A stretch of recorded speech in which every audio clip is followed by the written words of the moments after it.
America और Iran के बीच लंबे समय से जारी तनाव के बीच एक अहम कूटनीतिक मोड़ सामने आया है।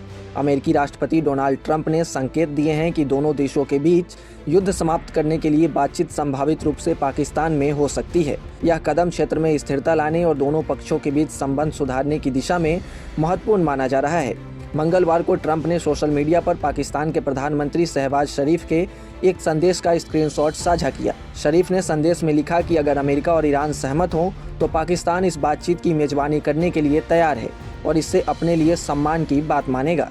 ट्रंप द्वारा इस प्रस्ताव को तुरंत साझा करना इस बात का संकेत माना जा रहा है कि अब अमेरिकी नेतृत्व सैन्य समाधान के बजाय कूटनीतिक प्रयासों पर भी जोर दे रहा है। विशेषज्ञों का मानना है कि यह ट्रंप के रुख में बड़ा बदलाव है।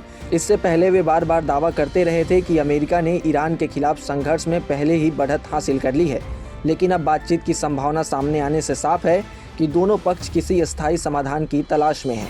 ईरान की ओर से शुरुआत में ट्रंप के दावों को खारिज किया गया था, लेकिन बाद में तेहरान ने स्वीकार किया कि कुछ मित्र देशों के माध्यम से अमेरिका से बातचीत का संदेश मिला है।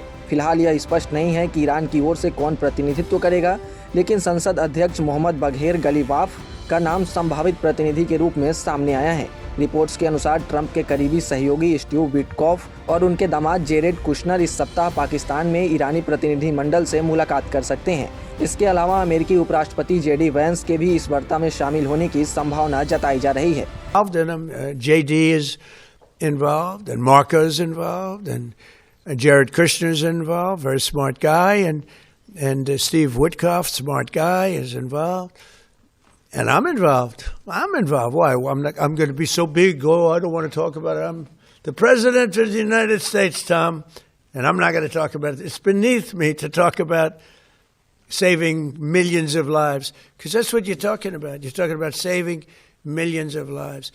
If Iran had a nuclear weapon, they would have used it.